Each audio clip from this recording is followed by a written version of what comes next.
from these United States of America, let's hear it for James Baek.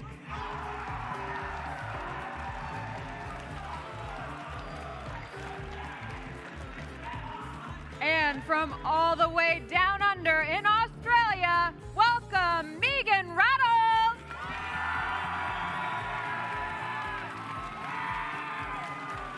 Please shake hands, competitors. We can't wait to watch this great game you have in store for us. Take your positions. And casters, why don't you take us into this match?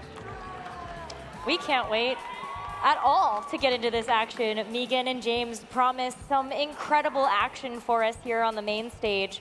Again, both of these players very experienced in their craft, and they're bringing some incredible team compositions. Yeah, should be really fun. Both these players also, not only are they just 2 matches themselves away from the finals of the Pokemon World Championships, but always some bragging rights between regions trying to come out on top in the World Championships. James, one of 2 remaining American players. You see some of his accomplishments here, as well as these 6 Pokemon he'll be bringing. 2 regional championships under the belt, as well as several top finishes for the international competitions. You can see the top 8 there for Oceania Internationals, and a finalist in Latin America, taking home 2nd place. So many accomplishments this season alone, and based on when those events took place, you know that James has experience with multiple formats from 2019. He's been good for a long time, too. James is one of those players where it's hard to see if you're only using one screen, but actually if you have a second monitor below the one you're watching the stream on, his accomplishments just keep going down below this graphic. Oh yeah, they do. And Maeghan definitely has those accomplishment lists as well. Look at those placements here for 2019, top 16 in Oceania International. So, hey, she's seen James before. Yeah, it has. James did pretty well at that tournament. I gotta say, I love watching the Oceania International Championships every year. I think that region is a little bit under-respected, where there's a lot of really strong trainers in that region that always seem like they're kind of vying for the top every year. That's kind of the same group of people. They all seem really wonderful. Love tuning into that event, and really excited to see how these players do against one another. I've just get to see James battle a lot over the years. He's been very successful on the stream many times. Maeghan finally getting a chance to show off in the spotlight a little bit. I think she certainly earned the attention, so it should be a really close match between 2 players who have accomplished a lot over the course of this season. Yeah, accomplished a lot, and they're looking to add another title, another top finish to that list there. But let's get into team preview and take a look at what these players are bringing to the table. Yeah, we see a matchup of Xerneas and Yveltal here. Not what you want to see on the Yveltal side. We've talked a lot over the course of this tournament about how a lot of trainers trying to avoid Yveltal, but James likely not one of them. Yeah, I'm also looking at the Kyogres. Both players going to bring Kyogre. No Groudon on the field, so it might just be a rainy day here in Washington, D.C. for both of these players. But I feel like it might fare a little bit better for James' side of the field. Yeah, it seems like he has some great tools. Both players, I should say, have Pokemon that can hit the other Kyogre for super effective damage. So, with that kind of being a push, perhaps there'll be those other restricted Pokemon that make a difference here, where James does seem to have an advantage. But we saw previously Maeghan has some cool tricks in her team. She's certainly not going to roll over this one. And I'm actually excited to see the 2 Kyogre facing off. For whatever reason, it just seems like over the course of this weekend, we've seen Kyogre and Groudon face off so many times. And even though there's tons of Groudon teams, there's tons of Kyogre teams, Kyogre versus Kyogre has not happened on stream very much. So we'll have to all watch this together, see if anything in the meta between the Kyogre mirror teams has changed since we started seeing that a lot more back at the North American International Championships. We have seen quite a bit of meta changes since then, but we're about to get started here. Both players locked into what their leads are going to be to kick this one off. And on James' side of the field, we're already going to see Kyogre and Tornadus here. And we're also going to be met with Kyogre and Amoonguss. Yeah, well, certainly Tornadus, it's been a powerful counter to Amoonguss as long as it's been around, way back in the video game championships in 2011 when the 2 Pokemon were first introduced. The 2 Kyogre facing off something of a push, so you to an extent expect James to have an advantage here, but also Tornadus is very frail. It's going to be much more difficult to knock out the Pokemon on Maeghan's side of the field, so there's a type advantage for one trainer, but perhaps a stat advantage for the other. Yeah, I was going to say, we did just see James's Kyogre move first there to Primal Revert, followed by Maeghan's Kyogre, so that's going to give a little bit of information to both of these players as we move forward with this mirror match between these 2 Kyogres. Yeah, I love seeing the Tornadus out on James's side of the field. That Pokemon hasn't been quite as popular recently, but was one of the key Pokemon earlier in the season. James, like we mentioned, one of those players who have been fantastic all season long. Cleverly, I think, utilizing what he learned early in the season to use his team for this World Championships. Megan keeping it a little bit safe here. Going to protect the Amoonguss, maybe not draw too much attention to it. Potentially actually going to bait out this Z move here, using it very, very early on James's side. Gives a lot of information about what that Tornadus is holding, but who is the target of this Supersonic Sky Strike? Could be critical here. I mean, he does have the option of wearing down the Kyogre. We'll have to see which trainer made the right call. It does go into the Protect. Gonna go into the Protect, so Megan with a great read on that will keep the Amoonguss alive through that Supersonic Sky Strike. Water Spouts, though, now coming out from James' side of the field, so this is now the second time we've seen that Kyogre move first in its ability to attack. Will do a little bit of chip damage to Megan's Kyogre, but Megan's Kyogre firing back with a Scald into the Tornadus slot. Wow, Tornadus does hold on. Yeah, Tornadus showing off some bulk there. Kyogre able to get a single target attack boosted by the rain. Tornadus is one of those Pokemon you typically think about as not being so strong on the defensive side, but very important that it survives there. Mungus, on the other hand, able to mitigate most of the damage from that Tornadus. James probably not super excited to see that, but at least if this Amoonguss is holding a Focus Sash, as we've seen several hold over the weekend, no longer a factor, and this Hurricane will be perfectly accurate because of the rain. Yeah, it is going to be perfectly accurate, and it's going to be accurate in retrieving that knockout. So Amoonguss not able to stick around to set up anything to draw attention to it. Now, Water Spout going to be full value here into Megan's Kyogre, moving yet again first. But this time, Megan not opting for a single target attack. Going to do some AoE damage to make sure they confirm the knockout onto Tornadus. It picks up the knockout of Tornadus, but that Water Spout was much less powerful than the Water Spout from James' side of the field. Water Spout, one of those moves that does more damage if the Pokemon is healthy. And unfortunately for Megan, it's tough to pull that off when you're slower. James gets the opportunity to get Water Spout up first, reduces the damage there, and nice little play there. James perhaps trying to get a cheeky getting Xerneas in once Kyogre has kind of already been taken care of, but the Tapu Koko on Megan's side of the team is going to make that a little bit trickier, where that Fairy Electric type Pokemon going to set the terrain, threaten a lot of damage to either of these Pokemon, but still two very healthy legendary Pokemon on James' side of the field. He already has the Pokemon advantage, and the Kyogre on Megan's side is also very close to being knocked out. The fourth Pokemon that both James and Megan brought to this Game 1 is going to be very fundamental here to potentially finish everything off in the end game. We might even see that here. Megan going to show they brought Metagross to this battle. Does not want to sacrifice Kyogre just yet. Ooh, but a good chunk of damage into the Xerneas, does about half. Yeah, Xerneas going to get this Geomancy here, going to boost its stats relatively uncontested. Metagross typically knows Bullet Punch, so Xerneas is going to have some trouble on the next turn potentially, but that Kyogre didn't use Protect and get a full power attack off here. That's another Water Spout. James is going to have a ton of damage on the board just a few turns in. We've already seen that Kyogre worked so effectively against Megan's team, but it's not quite over yet. Water Spout is going to go off. Will hit both Pokemon on Megan's side of the field for a ton of damage.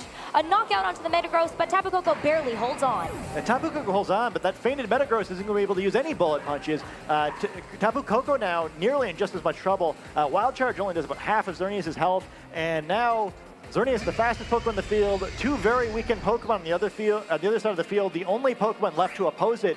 James is likely going to take a very easy 3-0 to start off this set. Both players playing very aggressively here, but James able to trade a little bit more efficiently, has a big lead to close out this first game. The leads for James were very important, but I think this is a dazzling gleam away from James taking Game 1 in this match. Yeah, kind of a decisive victory there where, we've mentioned a little bit how players have largely played a little bit more conservatively over the course of this weekend. Nothing conservative about that game. Both trainers just attacking aggressively right from the beginning. Megan does a great job of blocking the Z-move from that Tornadus, but winds up being that no Z-move, no problem. The Hurricane, plenty to pick up the knockout, and there's just not much Megan can do from there. Certainly tough to lose the first game at this point in the tournament, but you've got to assume by now both of these players have lost plenty of Game 1s and still gotten to where they've gotten. So both players probably want to take some time here, think through what their best moves are, and adjust. I agree with what you said before. I think Megan can't have that lead matchup again and expect to win, where Tornadus has just too much of an advantage against that Amoonguss, has a ton of pressure. Even if she does have that focus sash and hadn't used Protect, the combination of Water Spout and a flying type move, it's going to pick up a knockout on the Mungus regardless of whether or not it has a focus sash. So that's just not going to work. Oh, and the Kyogre mirror as well goes in James's favor because of the speed stats there. We saw James's Kyogre move 3 times in a row first before Maeghan's, and that's going to give Maeghan a lot of information on how to adjust for this game too.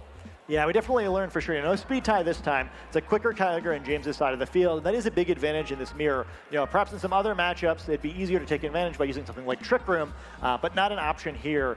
There is potential for Tailwind for both of these players, so they could go that route, but James showing that even though his Tornadus, a Pokemon famous for using Tailwind, there's no need to control the speed when you can just knock out all the Pokemon on the opposing team instead. Yeah, definitely didn't have to worry about speed being on James's side, but we're locked into the Pokemon that are going to be the leads for this game too between James Baek and Maeghan Rattle, and really looking forward to see if Maeghan does make an adjustment here for these leads. Already looking right now that Yveltal coming to the field here with Tapu Koko. And this time Maeghan having a lot more offense available, but James counters it perfectly, brings out the Xerneas to face down the Yveltal, and you got to imagine that he's pretty happy with his lead matchup for the second game in a row. Yeah, the matchup does put Maeghan on the back foot, forcing Maeghan to think about how to reposition their Pokemon in order to mitigate some of this damage. You might see a Geomancy get off here for free. Yeah, I think the one important difference, if James were to think about the Geomancy compared to the last game, is that Incineroar being on the field instead of Kyogre is a lot weaker. One of the things that let Geomancy be so effective in the previous game was that Kyogre was still on the field, use that Water Spout, and prevent Metagross from coming in and being a problem. This game, if James were to go for some sort of fake-out Geomancy, Metagross can come in and make it difficult for Xerneas to actually get any attacks off, and we do see it coming in right away. Yep, gonna reposture a little bit here, providing some pressure into the Xerneas, but Xerneas gonna go ahead and Geomancy and get ready to charge.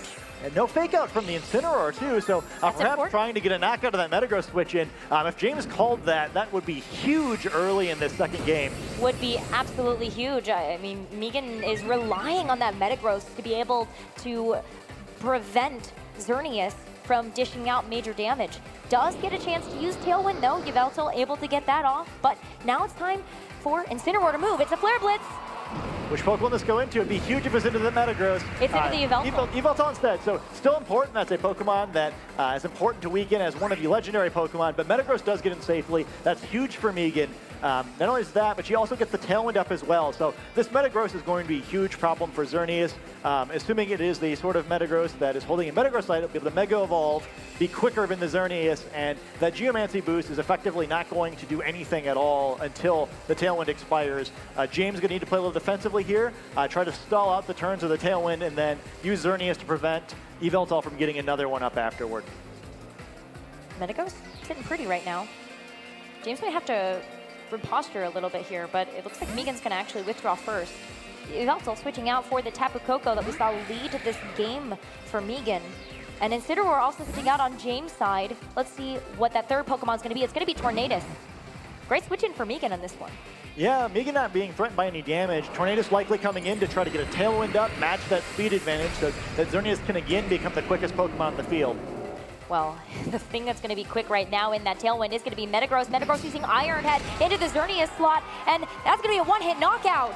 Oh, that's just huge. Maeghan calling that James is not going to protect Xerneas. He tries to play a little risky, and Maeghan takes advantage. That's a huge knockout. And now she's the one who has a big advantage in this game, too. Absolutely. You can see the sigh of relief wash over her face there, knowing that the big threat on James's side of the field has been taken out here. But there's another one that Maeghan's still going to have to navigate, and it's going to be that Kyogre. Yeah, this game is far from over. Kyogre that we saw how effective it was in the first game. Maeghan's Tailwind is starting to get close to expiring, and James does have the option of getting up one of his own here. That Tornadus with its Prankster ability is going to be able to get up that Tailwind most likely if James wants to, but if so, Tornadus is probably going to have to faint to enable that to happen. So James potentially could bet everything on Kyogre, try to get that 2-0 or 2-4 deficit, but get the speed advantage. Really tough spot. Maeghan has done a great job now of putting James on his back foot. The moment he opened the door and made a play that she could take advantage of, she was right there. Excellent play. And Maeghan doing everything she can to push this toward his second game. Wonder if James got a little greedy there, trying to get too much damage in, really not worrying not enough about Maeghan's position on the board here. But Incineroar now going to try to mitigate some of that attack pressure on Maeghan's side with that Intimidate, and we're getting ready to see Kyogre protect as well. So James very playing this safe. Yeah, I think a much better play than going for the Tailwind. Doesn't go for the aggressive play.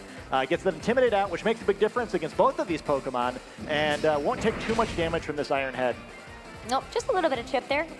Incineroar takes that one like a champ, but good read there to protect the Kyogre, knowing that Tapu Koko had that Kyogre in its sights. Yeah, I think very wise by James just to calm this one down, kind of uses Tornadus to bait, says, hey, you know, I'm behind in this game, but I don't need to give up too much. But Nature's Madness from Tapu Koko going to come out and do a bunch of damage to this Kyogre here. It's going to do a lot and put it within striking range of Metagross to be able to finish it off. Iron Head going into the Kyogre slot is a lot, but it's not enough.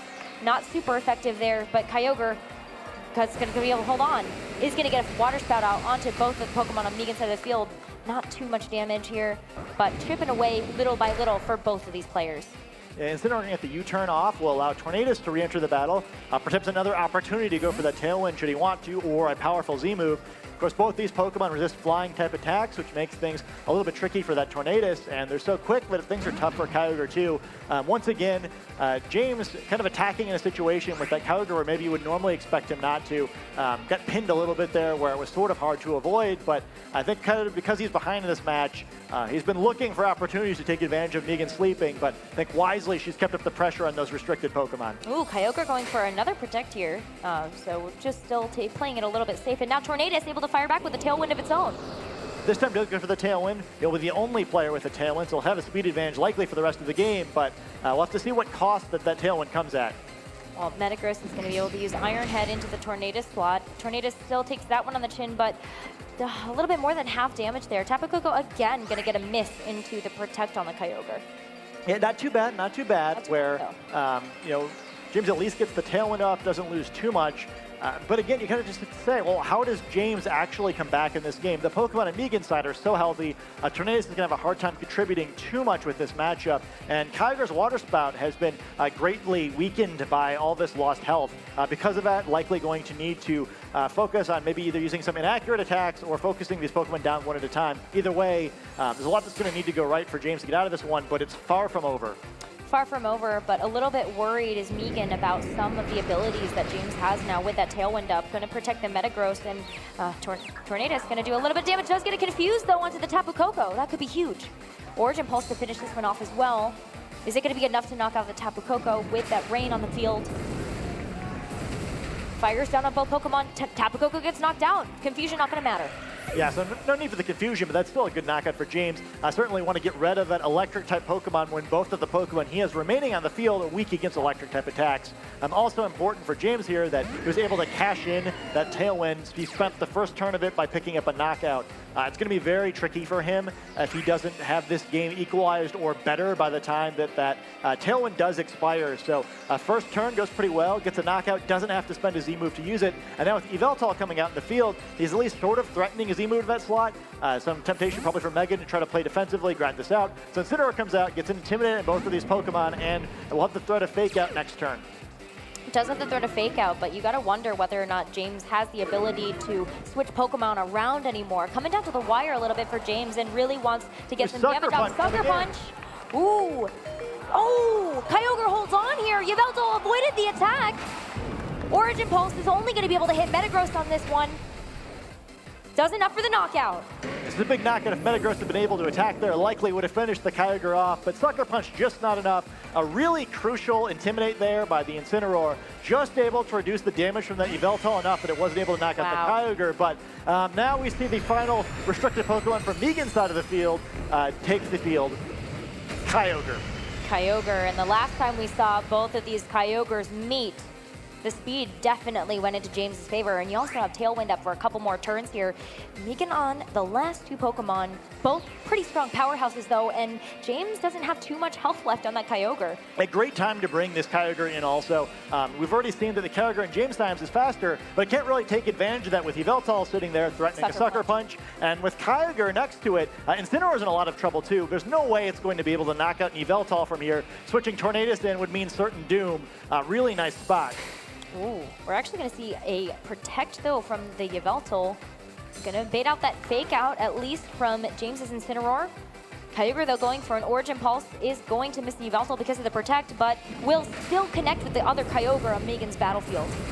Yeah, it's going to get some damage in this Kyogre, but it doesn't really stop the problem, which is that this Kyogre is going to get a powerful water-type attack here. The Water Spout comes down, and both these Pokemon are in trouble.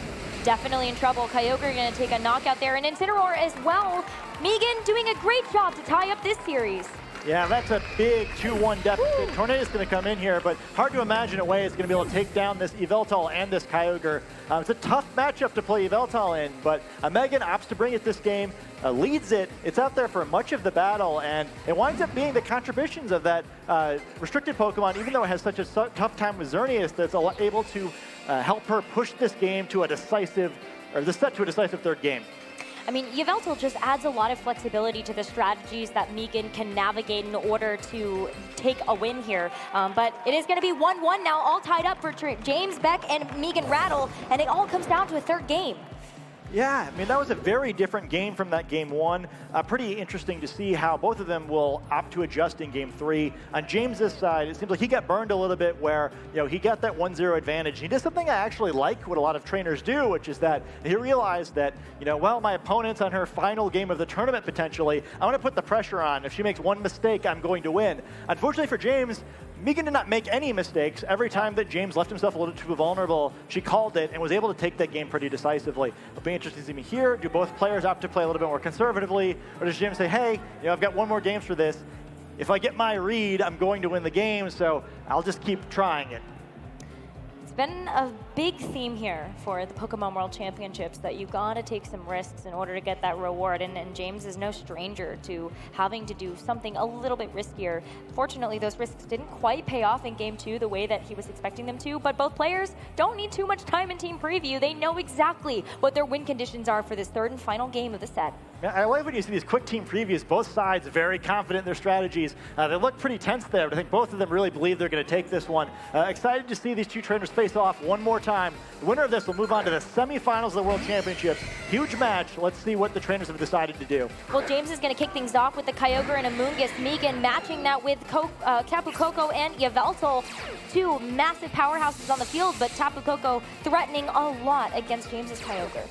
Yeah, that Kyogre going to have a tough time. I think Maeghan learned from her first game where she needs to keep this offensive pressure on the field. It's going to be a little bit tricky to deal with this time. That Amoonguss next to Kyogre going to be some great protection. But Tapu Koko is tricky too. There's a lot of things it can do that makes life difficult for both of these Pokemon. In electric terrain, it's placed on the field was also tough for Amoonguss too. Yveltal as a flying type Pokemon, not going to get any advantage from the electric terrain. So potentially Amoonguss to try to use Spore on that Yveltal, but it is a great tool for Maeghan to have out in the field here. It makes it a little bit easier to play around this Amoonguss. Depending on what's in the back, though, these players might want to consider doing some switches in order to save their big damage dealers. Play a little bit more conservatively, make sure they have some sort of end game as it comes down to the wire. And James recognizes, hey, I have something a little bit better in the bag. It's going to be that Incineroar. Yeah, I think it's a wise play. Incineroar potentially, well, definitely going to create some fake out pressure in the next turn unless something outrageous happens and it's knocked out. Likely going to see a protect from the Kyogre there, not going to leave itself defenseless against the Tapu Koko, and there it is. Yeah, that protect is going to be James really playing this one safe here. Tapu Koko going for a Sky Drop, and it's going to be into the Incineroar slot, so no fake out pressure here. Yeah, looking for a cheeky Sky Drop on the Amoonguss, perhaps. Instead, we're going to see a Z move from this Yveltal, likely going to the protect of that Kyogre. Can't imagine she went for the Sky Drop, deliberately missed my Z move play. Not going to do a whole lot of damage after the Intimidate, but still, it's 3 damage to that Kyogre. Very important for Maeghan to start whittling down that Kyogre, weakening the effect of that Water Spout, and working toward getting it off the field for good. Yeah, really wants to make sure that Kyogre can't come back from that dimension. Unfortunately, though, that Protect is going to save off a decent amount of that Z-move damage. Yeah, really good play by James. Knows that that option's available. Maeghan probably kicking herself for not going for the free Tailwind instead, but still in a pretty good position here. Not threatened too much. Doesn't have to worry about fake out from this Incineroar, and we'll have to see what Yveltal and Kyogre opt to do this time. Oh, Yveltal going for a foul play, though. Trying to just do some more damage to that Kyogre, knowing it's going to be a big problem if Maeghan has a Kyogre in the back. Origin Pulse, though, coming out from James is going to connect with both Pokemon on the field with a lot of damage, and U-turn from the Incineroar into the Tapu Koko slot, just doing more chip. another rotation here from James. Lots of weakened Pokemon on the field, but they're all quick enough relative to the Pokemon on the other teams that any of these 3 Pokemon could still get a lot done. A nice move by James to use that U-turn and get some positioning. Great time to have Xerneas out because there's a lot for Maeghan to consider on this next turn. You don't want to do anything that would make it easy for Xerneas to get a Geomancy off. A Dazzling Gleam would knock out both of these Pokemon, and an Origin Pulse would knock out both of these Pokemon too. Very precarious for Maeghan, where easily could lose both of these Pokemon. On James' side, he's definitely the one with the pressure here. He could attack with either of these Pokemon if he wants to try to make a read. Both of his supportive Pokemon are still pretty healthy and could potentially give him a lot of health here. He doesn't risk the Kyogre this time, opts to play a little bit more conservatively than he did in the previous game, and Incineroar is going to come in here and help Xerneas out. Yeah, Incineroar, a great support Pokemon for that Xerneas to help set up the Geomancy. And Maeghan now has to figure out a way to navigate these 2 big powerhouses on James's team. Xerneas specifically, but it is going to be a Nature's Madness to really help whittle away at that Xerneas' health. And Yveltal also going for a foul play. Ooh, gonna go into the Incineroar slot there. Not super effective, but it does at least try to get out some of that pressure from the Incineroar. Geomancy, though, going off without a hit. Yeah, Xerneas going to get a boosted stats. Pretty good damage put on it by that Nature's Madness. Always does half a Pokemon's current HP and damage, but Xerneas is about to do some damage of its own, powering up completely, and it's in a really great spot. Unlike the last game, there's no Tailwind yet by Maeghan's side of the field, so Xerneas, the quickest Pokemon in the field, threatening a lot of damage. Plenty healthy now, where it doesn't need to worry about a Sucker Punch from Yveltal. That Metagross, perhaps, could be a factor here in checking Xerneas. So Maeghan's going to have to be a little bit more careful getting it on the field than she did in Game 1, where it was easily knocked out. And we've seen James is very eager to try to make some reads. Eager to make some reads, but he still has no idea what Maeghan has in the very back here. Xerneas still taking a little bit of chip, but is able to fire off this Dazzling Gleam into both slots. Gonna get a double knockout and will finally get to see what Maeghan has for the 3rd and 4th Pokemon. Yeah, I think James gets exactly the right Pokemon in the field there. He looked a little bit shaky in that game too, but he's really solidified things here. Xerneas now has a Mungus right next to it, protect it. Would able to be used Rage Powder to draw away any single target attacks. There's not a whole lot of time left in electric terrain, so James even has the option of kind of trying to stall things out and go for a Spore on one of these Pokemon. We do see Kyogre and Metagross once again the final Pokemon on Maeghan's side. Not really any other option where the Mega Metagross is so important for checking Xerneas. Kyogre, just so much power, but I'm just not sure how you get through this one. She's going to have to play very carefully. She certainly has the tools to knock out all the Pokemon on James' side of the field, but she's going to have to make some really clever decisions because James, with all those supportive Pokemon left to help Xerneas, on top of that, albeit very weak in Kyogre, he's really got a lot going on his board now. Yeah. Got to remember too, Kyogre, if it does get a chance to come in, is going to move faster than Maeghan's, and there's no capability of setting up Tailwind anymore. Rage Powder, though, trying to draw the attention away from Xerneas, but Xerneas gets to move before any of Maeghan's Pokemon do. Does about half to both. Iron Head, too. Very important to knock out this Amoonguss. Can't afford to have Metagross's attacks pulled away next turn. Ooh, good call, though, for the Ice Beam here from Maeghan is going to do quite a bit, but oh, Amoonguss hangs on! Oh, that's really rough for Maeghan. No longer has that, or does not gain that option to use Bullet Punch on Xerneas. Because of that, a Rage Powder would allow it to use Dazzling Gleam again, get even more important damage down on both of these Pokemon. It'd be tough, I think these Pokemon could both survive that attack potentially, but it's at least going to force Metagross to Mega Evolve. Maeghan opts not to Mega Evolve it last turn, trying to dodge and intimidate, but perhaps failing to gain the power it needed to score that knockout in Amoonguss. I really like the logic of that play, but it might have backfired there. Well, you're going to have to Mega Evolve now because this might be the last-ditch effort in order to take out Amoonguss and Kyogre. So we're going to see that now as Metagross gets ready to do some damage. Amoonguss, though, Rage Powdering again, holding on with 10 HP, will not be able to survive a hit from either of the Pokemon that Maeghan is using here. Bullet Punch, gonna move first. Will do enough to get the knockout onto Amoonguss. Critical hit's not gonna matter there, but it all comes down to whether or not they'll be able to survive. This Moonblast, though, coming out instead of a Dazzling Gleam. Kyogre, wow, is gonna get the knockout there.